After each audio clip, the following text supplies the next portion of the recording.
자, 67쪽 밑에 수공업과 광업을 또 살펴보도록 하겠습니다.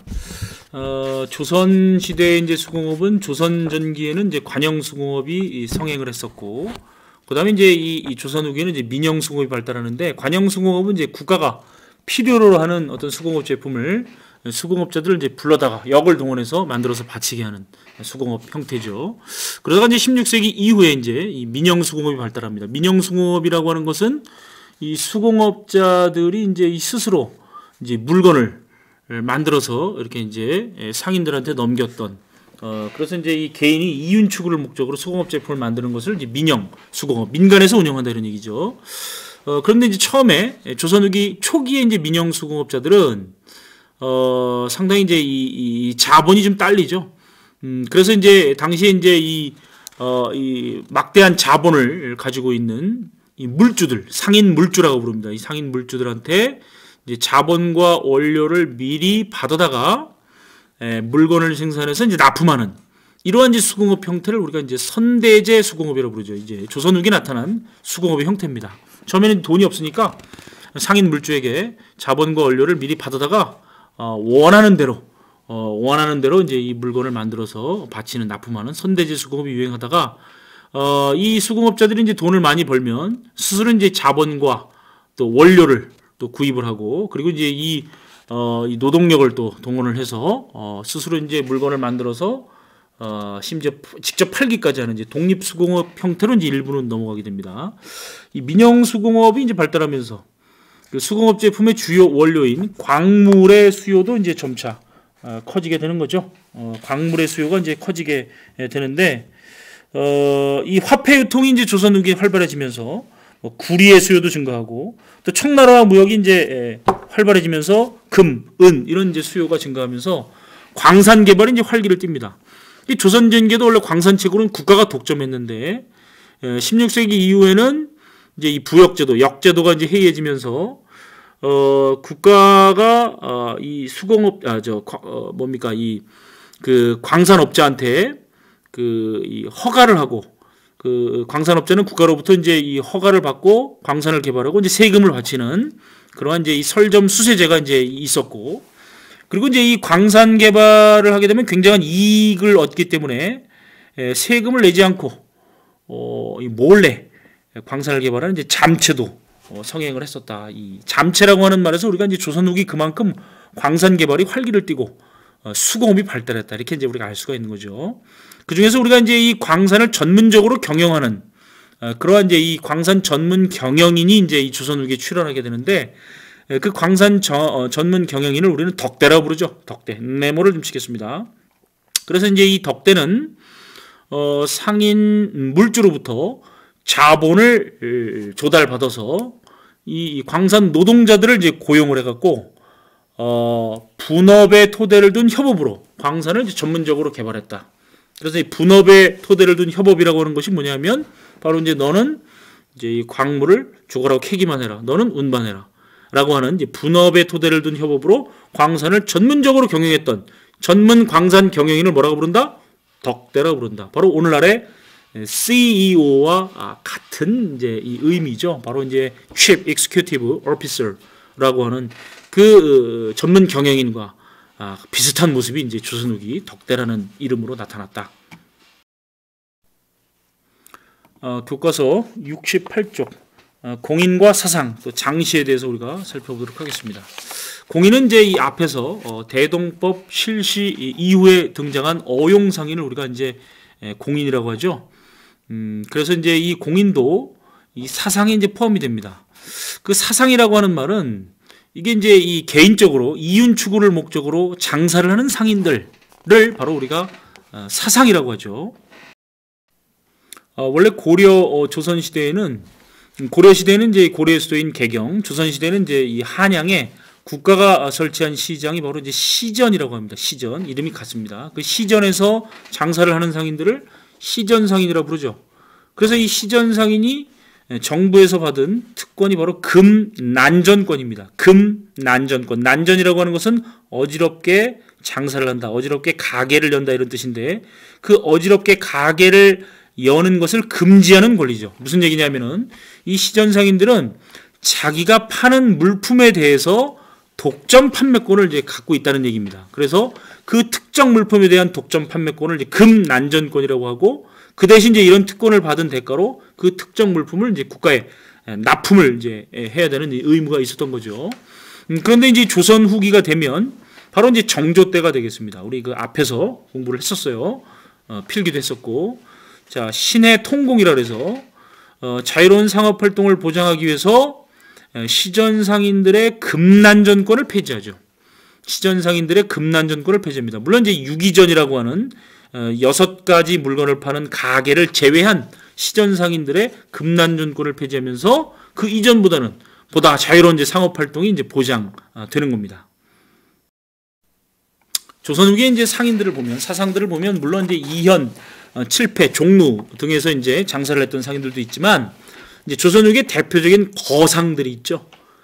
조선 후기의 대표적인 거상은 바로 한성의 경강상인이라고 있죠.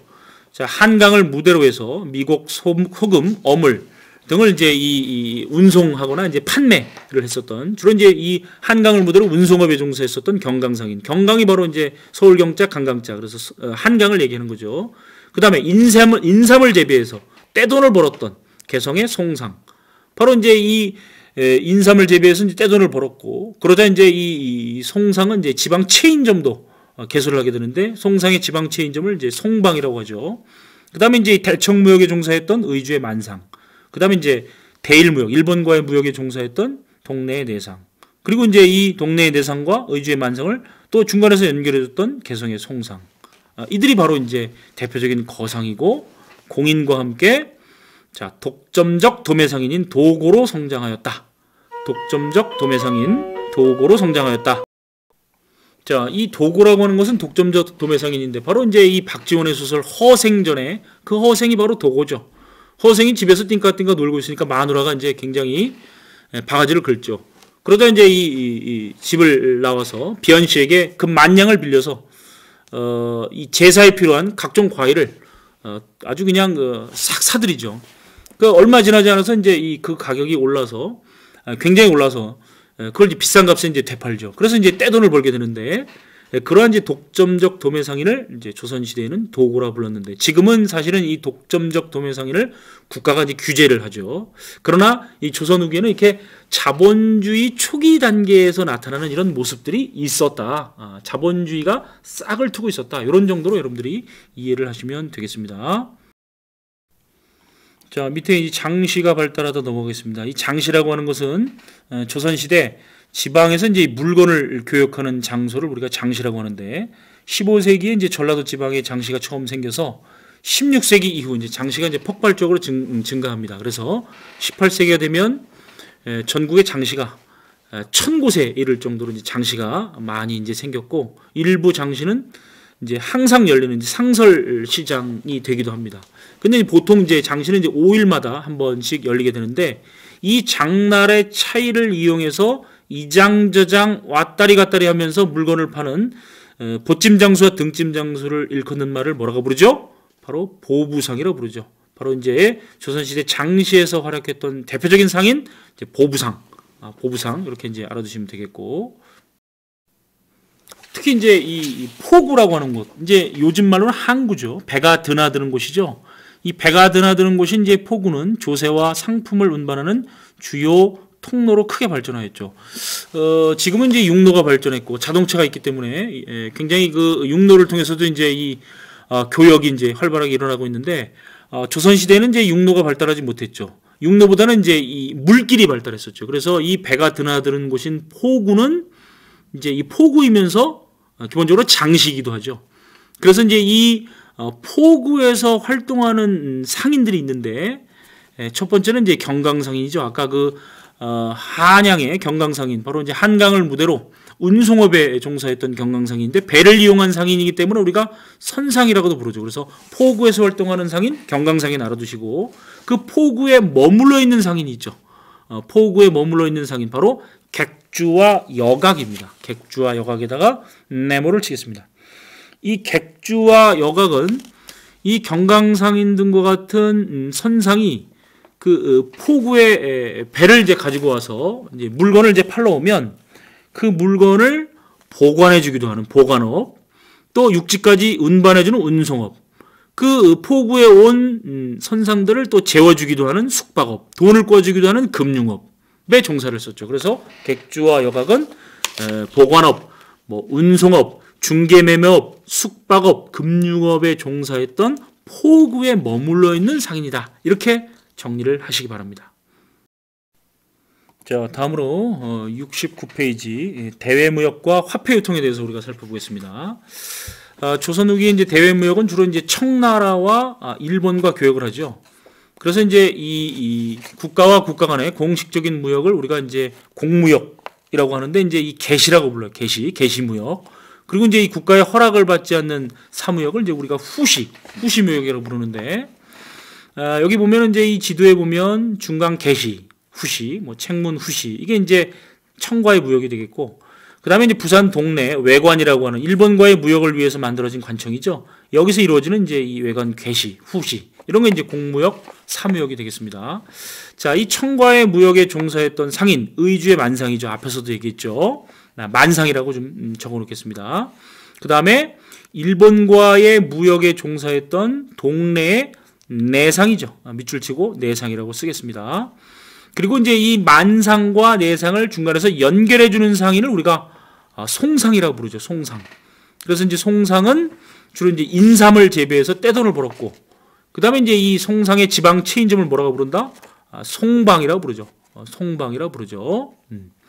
그리고 이제 이 조선이 청에 수출했던 물품, 뭐 금, 은, 인삼, 조선의 특산물이고, 청에서 수입했던 물품은 이제 비단, 약재, 문방구, 뭐 서적 이런 것들이 되겠고, 자, 일본에서는 이제 이 인삼, 쌀, 무명 등을 이제 이 뭡니까 조선에 일본에는 조선이 인삼, 쌀, 무명을 수출을 했고, 청에서 수입한 물품을 이제 중개 무역을 하기도 했었죠. 그래서 이제 이 조선이 인삼을 팔고, 당시 청나라의 공식 화폐는 이제 은입니다. 은을 받아다가 그 은을 가지고 또 이제 일본에서 이제 여러 가지 일본의 특산품을 이제 구입하게 되면서 이렇게 은이 청에서 조선에서 이제 일본으로 이어지는 이 실버로드, 이제 은의 유통망이 형성이 됐죠. 그래서 이제 조선을 중심으로 하는 동아시아 은 유통이 활성화되었다. 이렇게 이제 보시면 되겠고, 이제 아까 얘기한 그 송상 밑줄을 좀 치고 인삼 판매했고, 지방 체인점을 송방이라고 부르고, 그리고 이제 의주의 만상과 동네의 내상을 연결해준 중개무역을 했었다. 이렇게 정리하시면 되겠습니다. 자, 조선 후기에는 오른쪽에 있는 이 화폐, 바로 상평통보죠. 오른쪽에 또 어음도 있는데, 이 상평통보만 있으면 뭐든지 살 수가 있습니다. 그만큼 화폐 유통이 활발해지는 시기가 바로 조선 후기가 되겠죠. 바로 상품화폐 경제가 발달하기 때문이죠. 여기 보면 이제 이 세금과 지대는 이제 이 땅을 빌리는 값, 소장료를 얘기하는 건데, 동전으로 낼 수 있게 된다. 특히 이제 이 세금을 동전으로 내는 거, 대동법이죠. 아까 배웠던. 어쨌든 이제 이 상평통보가 주조되어 널리 사용되게 되는데, 이렇게 이제 이 화폐가 널리 유통되다 보니까 이 양반 상인 지주들은 화폐를 유통수단이 아닌 재산 축적의 수단으로 삼죠. 화폐가 유통되기 전에는 이제 우리가 만석군, 천석군이라고 해갖고 집에다가 이제 쌀을 창고에 가득 쌓아 놓았는데, 이제 이 화폐의 가치가 올라가고 화폐가 이제 활발하게 유통되니까 이걸 재산 축적의 수단으로 삼으면서 돈을 집에다가 이제 쌓아두는 겁니다. 여러분들 요즘에는 이제 어떻습니까? 이 돈을 많이 벌면 그 돈을 집에다 쌓아두진 않죠. 뭐 투자를 하거나 아니면 이제 은행에 맡기거나 아니면 부동산을 구입하거나 주식을 사거나 이렇게 하겠죠. 근데 이제 이 조선 후기에는 이렇게 집에다가 이제 화폐를 쌓아두다 보니까 시중에서 유통되는 화폐 양이 줄어드는, 그래서 이제 이 동전이 메말랐다라고 하는 전황 현상이 나타나기도 합니다. 전황에다 이제 네모를 치기 바랍니다. 그래서 이것도 자본주의 초기 단계에서 나타나는 그런 이제 에피소드다. 이렇게 이제 우리가 볼 수가 있는 거죠. 자본주의에 싹이 트고 있구나라고 이제 이해를 하시면 되겠습니다. 상품화폐 경제가 발달하면서 이제 대규모 거래에서는 이제 이런 동전뿐만 아니라 어음, 환 등 이런 신용화폐도 이제 사용되는 것이 조선 후기의 모습이다. 이렇게 정리할 수가 있겠습니다.